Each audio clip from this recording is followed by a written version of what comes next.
नमस्कार विद्यार्थ्यांनो, माझे नाव माधुरी राजभर आहे। मी तुम्हाला हिंदी हा विषय शिकवणार आहे। आज विद्यालय तुमचे स्वागत करत आहे। आज जो आपल्या समोर धडा आलेला आहे त्याचं नाव काय? अतीत के पत्र। काय आहे तिचं नाव? अतीत यांचं पत्र। आणि हा धडाचा हा चौथा सीझन आहे। पहिला किंवा दुसरा किंवा तिसरा सीझन मध्ये आपण धडाचं स्पष्टीकरण पाहिलेले आहे। तर याबद्दल इथे आपण काय पाहणार आहे? यांच्या शब्दात किंवा काही प्रश्न उत्तर पाहणार आहे। तर चला बघून घ्या। इथे बघा तुमच्या समोर आलेला आहे आता शब्दात बघा हिंदीतून हिंदी आणि इथे मराठी। तर याबद्दल असंही रूपांतरण करून जात आहे। बघा अचेतन म्हणजे चेतनारहित आणि इथे चैतन्य मुक्त। नीटप्रमाणे ऐकून घ्या, परत सांगत आहे मी। अचेतन चेतनारहित आणि इथे चैतन्य मुक्त। अपरिग्रह म्हणजे संग्रह करणं आणि इथे गोळा करण्यासाठी। इथे काय येते? संग्रह करणं आणि इथे गोळा करण्यासाठी। असमर्थ जो समर्थ ना हो, कोण सक्षम नाही। अस्वाद्रव्रत म्हणजे फिका भोजन करणे का व्रत। फिका जे भोजन आहे त्यांचं व्रत, उपोषण, ज्यांना काय म्हणतात आपण? उपोषण असंही म्हणतात। अस्वस्थ म्हणजे बिमार आणि इथे आजारी। अस्वस्थ म्हणजे काय? बिमार आणि इथे आजारी। तर याबद्दल असंही परिवर्तन होऊन जात आहे। तर अजून बघणार इथे आपण। बघा अहिंसा म्हणजे हिंसा ना करणं। अहिंसा म्हणजे काय होता? हिंसा नाही करायचा, हिंसाचार नाही आणि इथे हिंसाचार नाही। आग्रह म्हणजे अनुरोध आणि इथे विनंती। आग्रह म्हणजे अनुरोध आणि इथे काय होते? विनंती होते। आचरण म्हणजे व्यवहार आणि इथे वर्तन। नीटप्रमाणे ऐकून घ्या, परत सांगत आहे मी। आचरण म्हणजे व्यवहार आणि इथे वर्तन। आहार म्हणजे भोजन आणि इथे अन्न। उत्सुक म्हणजे तीव्र इच्छा आणि इथे पण तीव्र इच्छा। उन्नती म्हणजे प्रगती आणि इथे पण प्रगती। तर याप्रमाणे असंही परिवर्तन होऊन जात आहे। तर अजून काय आहे बघून घ्या। बघा त्याग म्हणजे नेछावर आणि इथे पण त्याग। दाखिल म्हणजे सामील आणि इथे समाविष्ट करा। व्यापक म्हणजे चारों ओर फैला हुआ आणि इथे आजूबाजूला पसरलेला। प्रबल म्हणजे बलवान आणि इथे मजबूत। निरादर म्हणजे अपमान आणि इथे अपमान। प्रकरण म्हणजे प्रसंग आणि इथे संदर्भ। मान्यता म्हणजे मंजुरी आणि इथे पण मंजुरी। तर याप्रमाणे असंही परिवर्तन होऊन जात आहे। तर अजून काही आहे बघून घ्या। बघा आता तुमच्या समोर काय आलेले आहे? काही प्रश्न किंवा उत्तरे आपण बघणार आहे। तर हा तुमचा काय आहे? हा तुमचा काय आहे? नीटप्रमाणे ऐकून घ्या। हा तुमचा आकलन किंवा परिच्छेद आहे। तर याबद्दल तुम्हाला प्रश्न शोध करायचा आणि लिहायचा आहे। तर चला बघून घ्या। बघा तुमच्याकडे आता प्रश्न आणि उत्तर आलेला आहे। तर पहिला प्रश्न आपण विचारणार आहे। गद्यास पढ़कर दी गई सूचना के अनुसार कृतियां कीजिए। तर पहिला तुमचा काय? विनोबाजी की श्रद्धा। विनोबाजी यांची बघा विनोबाजी यांची श्रद्धा कसप्रमाणे होते? तर विनोबाजी की श्रद्धा, उनका जन्म ही आश्रम के लिए हुआ। त्यांचा जन्म हा आश्रम बद्दल ही होणार आहे किंवा होलेले आहे। तर याप्रमाणे यांचं उत्तर असंही दिलेले जात आहे। आता आपण बघणार आहे दुसरे। तर दुसऱ्या प्रश्नाचं उत्तर काय आहे बघून घ्या। दुसरा प्रश्न काय आहे ते आपण पहिला बघणार आहे। सही विकल्प चुनकर वाक्य पूर्ण कीजिए। सही विकल्प चुनून आपल्याला वाक्य पूर्ण करायचं आहे। तर पहिला काय आहे? विनोबा जी आश्रम के बाहर गए थे क्योंकि। विनोबा जी हा आश्रमता बाहर गेलेला होता कारण। पहिला बघा उन्हें घूमने का शौक था। दूसरा उनका स्वास्थ्य बिगड़ गया था आणि तिसरा वे नोकरी करते थे। तर तुम्ही मला सांगा की यांचं उत्तर काय होणार? सांगा। आता आपण धडा वाचलेला आहे ना, तर तुम्हाला हा कळणार आहे। सांगा लवकर। चला मी सांगते। यांचं उत्तर होणार पहिला बघा इथे। विनोबा जी आश्रम से बाहर गए थे। विनोबा जी हा आश्रम बद्दल बाहेर गेलेला होता कारण उनका स्वास्थ्य बिघड गया था। कारण काय होता की यांचा स्वास्थ्य जे बिघडून जात होता, म्हणजे ते आजारी झालेले होता। तर याप्रमाणे इथे यांचं उत्तर ख आहे। आता आपण पाहणार आहे दुसरा। विनोबा जी को नारायण शास्त्री के पास।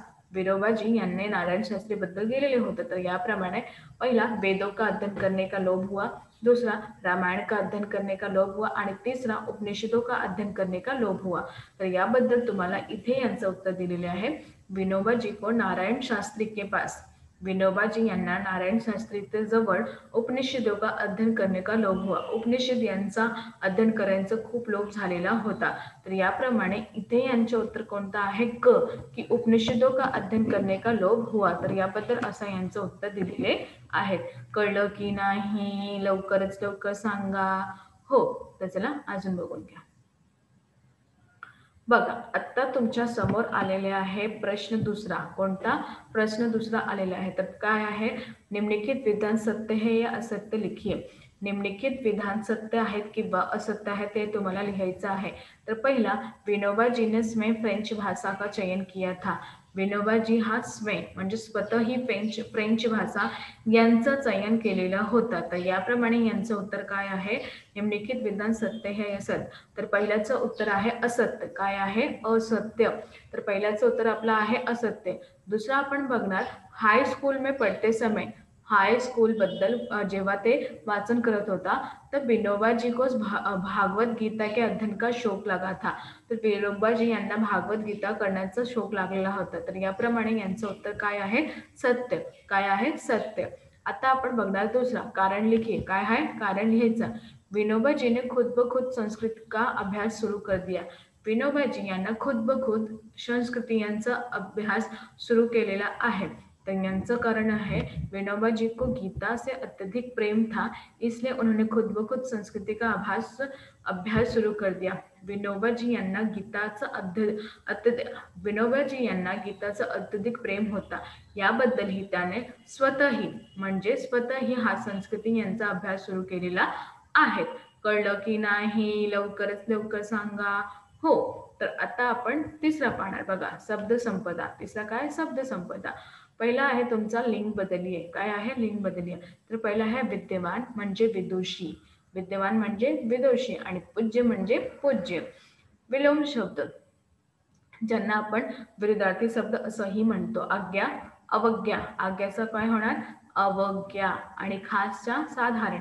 तर याबद्दल असंही प्रश्न उत्तर दिलेले आहे. तर अजून काय आहे ते आपण बघणार आहे. तर नीटप्रमाणे बघून घ्या. बघा, आता तुमच्या समोर चौथा प्रश्न आलेला आहे, ते स्वमत आहे. बघा, स्वमत अभिव्यक्ति वेदांत उपनिषद व गीता भारतीय संस्कृति के मूलाधार है. इस विषय पर अपने विचार व्यक्त कीजिए. हा जे वेदांत किंवा उपनिषद गीता यांचा भारतीयचा आपल्याला मूलाधार आहे, त्यांचा आपण विचार व्यक्त करायचा आहे. बघा, स्वमत अभिव्यक्ति. पहिला काय? स्वमत अभिव्यक्ति. तर बघा, वेदांत उपनिषद व गीता भारत के प्राचीन एवं धार्मिक ग्रंथ है. वेदांत, उपनिषदा व गीता यांचा भारताचा एक प्राचीन ग्रंथ आहेत. ये संस्कृत में लिखे हुए हैं आणि हा संस्कृत बद्दल ही लिहिलेला आहे. ये हिंदू धर्म के सर्वोच्चम व सर्वपरी ग्रंथ है. हा हिंदू धर्माच्या सर्वोच्चम किंवा सर्वपरी धर्म ग्रंथ आहेत. इनमें सभी प्रकार का ज्ञान समाहित है आणि याबद्दल सगळंच जे ज्ञान आहे ते इथे समाहित केलेले आहे. जिनमें ज्योतिषी, गणित, विज्ञान, धर्म, औषधि, प्रकृति, खगोल शास्त्र आदि से संबंधित ज्ञान का भंडार हुआ है. तर याबद्दल यांनी काय सांगितले की याबद्दल ज्योतिषी, गणित, विज्ञान, धर्म, औषधी, प्रकृती, खगोलशास्त्र शास्त्र हा सगळं संबंधित आहे ते इथे ज्ञानाचा भंडार भरलेला आहे.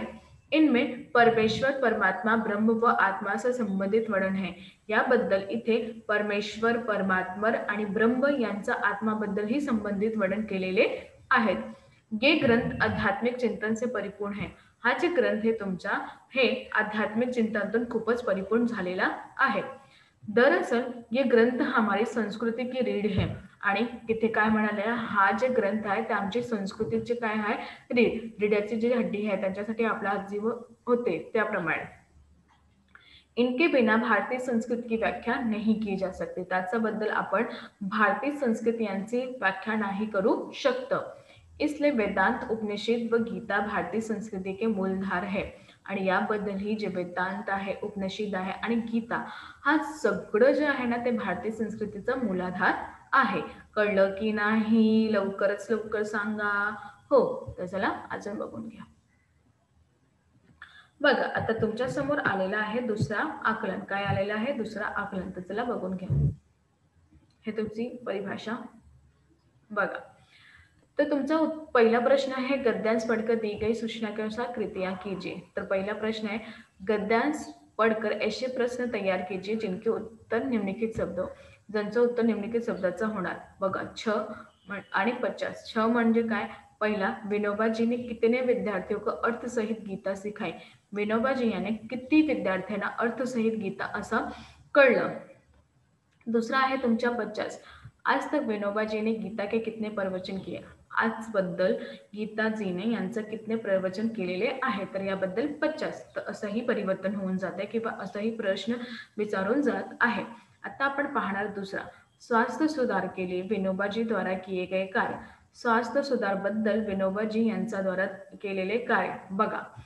स्वास्थ्य सुधार के लिए विनोबा जी द्वारा किए गए कार्य, पहला 10-12 मील घूमना, आणि दूसरा 6 से 8 सेर अनाज पीसना, आणि तीसरा 300 सूर्य नमस्कार और घूमना। तर याबद्दल तुम्ही पाहिले की 10 किंवा 12 मील पर्यंत फिरायला, आणि 6 किंवा 8 पर्यंत शेर अनाज पिसायला, आणि 300 सूर्य नमस्कार करून फिरायला। तर याबद्दल तुम्ही बघितले की इथे त्यांना किती परिवर्तन केलेले आहे आपल्या स्वास्थ्याबद्दल। आता इथे आपण पाहणार आहे, आहार के मामले इस प्रकार रखा विनोबा जी के ध्यान। आहार याबद्दल ही विनोबा जी ने कसं ध्यान दिलेले आहे बघा। आहार के मामले में इस प्रकार का ध्यान दिया था, पहला, पहले 6 महीने तक नमक खाकर बाद में उसे छोड़ दिया। पहिला 6 महिना तक ते नमक खाले आणि त्यानंतर सोडून दिले। नमक व मसाले न खाने का व्रत लिया, आणि नमक किंवा मसाले यांना नाही खायचं असं व्रत ठरवले आहे त्यांनी। 1 महीना तक केले, दूध व नींबू का सेवन किया, आणि 1 महिन्याबद्दल त्यांनी केळे, दूध, निंबू यांचं सेवन केलेले आहेत। दूध पिना सुरू कर दिया, आणि त्यांच्याबद्दल दूध पियाला सुरुवात केली। आता इथे आपण पाहणार आहे शब्द संपदा। बघा, नीटप्रमाणे ऐकून घ्या। शब्द संपदा प्रत्यय पहचानिए। पराश्रमिक, ज्ञानेश्वरी। तर तुम्हाला काय करायचं, प्रत्यय जाणून घ्यायचं आहे। तर पहिला आहे पराश्रमिक म्हणजे इक प्रत्यय। इक काय आहे? प्रत्यय। ई प्रत्यय, तर याबरोबर इक आणि ई, ज्ञानेश्वरी ई, तर प्रत्यय। तर याबद्दल असंही परिवर्तन होऊन जात आहे। आता आपण पाहणार आहे दुसरा, अनेक शब्दों के लिए एक शब्द। अनेक शब्दासाठी एक शब्द जे दिलेले जाते त्यांना म्हणतात। बघा, पूरे दिन काम करने के लिए पैसे के रूप में मिलने वाला मुआवजा। तर काय आहे? पराश्रमिक। जेव्हा तुम्ही पराश्रमिक बनणार आहे तेव्हा तुम्हाला पूर्ण जे पैसे भेटणार आहे त्यांना आपण म्हणतात। दुसरा, आध्यात्मिक विषय पर व्याख्यान। आध्यात्मिक विषयावर आध्यान, तर म्हणजे प्रवचन। तर याबद्दल असंही परिवर्तन होऊन जात आहे। आता आपण पाहणार आहे स्वमत। काय पाहणार आहे? स्वमत पाहणार आहे। तर याबद्दल स्वमताचा अर्थ कसं प्रमाणे दिलेले आहे किंवा कसं करणार आहे ते आपण आता पाहणार आहे। बघा, तर यांचा प्रश्न हा आहे कसा, ते आपण पहिला बघून घ्या। स्वास्थ्य शरीर में स्वस्थ मन का वास होता है, अपने विचार स्पष्ट कीजिए। तर स्वास्थ्य शरीर म्हणजे आपलं शरीर जे स्वस्थ होणार तेव्हाही आपलं मन साफ होणार। तर याबद्दल तुम्हाला असं करायचं आहे। देखो, सच ही कहा गया है की स्वास्थ्य ही संपत्ती। असं खरंही सांगितले आहेत की स्वास्थ्य हा एक संपत्ती आहे। यदि शरीर स्वस्थ होगा तो व्यक्ति का मन भी स्वस्थ रहेगा।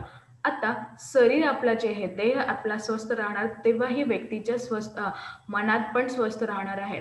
तन और मन में गहरा संबंध होता। तन किंवा मनातून हा गहरा संबंध जोडून जात आहे। आखिर स्वस्थ शरीर में ही स्वस्थ मन का वास होता है। काय म्हणाले? खरंच जे स्वस्थ शरीर आहे त्याच्यासाठी स्वस्थ मनाचा पण वास होऊन जात आहे। शरीर के स्वस्थ रहने से व्यक्ति को किसी भी प्रकार की बीमारी छूती नहीं है। शरीर जेव्हा आपला स्वस्थ राहतात त्याबद्दल शरीराला कोणताही बिमारी आपल्याला सोडून किंवा पकडून नाही राहतात। जिस कारण उसे किसी भी प्रकार का कष्ट नहीं पहुंचते, ज्या कारण आपण त्यांना कोणत्याही प्रकारचं कष्ट नाही पोहोचत आहे। वो हमेशा प्रसन्न रहता है, आणि ते खूपच प्रसन्न राहतं। इस कारण उसका मन भी प्रसन्न रहता, आणि त्याबद्दल ही तुमचा मन पण प्रसन्न राहते। ऐसे व्यक्ति की शारीरिक एवं मानसिक क्रिया संतुलित रहती है। असा व्यक्तीचा शारीरिक किंवा मानसिक क्रिया खूपच संतुलित राहतं, और वह अपने शारीरिक व मानसिक क्रियाओं को भी अपने वश में रखता है, आणि त्याचबद्दल ते आपल्या शारीरिक किंवा मानसिक क्रियाला आपल्या वशातून राहतं। स्वस्थ शरीर के माध्यम से ही मानसिक विचार एवं भावनाओं को संतुलित निर्माण किया जा सकता है। स्वस्थ शरीर बद्दल ही आपल्या स्वस्थ शरीर माध्यमातून आपल्या मानसिक किंवा विचाराबद्दल आपण संतुलित भावना निर्माण करू शकतो। तर याप्रमाणे इथे स्वस्थ शरीर किंवा स्वस्थ मनातून असंही स्पष्टीकरण दिलेले आहे किंवा समज। तर आज आम्ही काय शिकलो? आज आम्ही शिकलो की कशाप्रमाणे आपला प्रश्न किंवा उत्तरे येणार आणि कशाप्रमाणे त्यांचं आपण उत्तरे दिलेले आहे आणि समोर दिले आहे. शब्दात पण द्या. तर तुम्ही नीटप्रमाणे ऐकून घ्या आणि लिहून घ्या. कळलं? हो. धन्यवाद.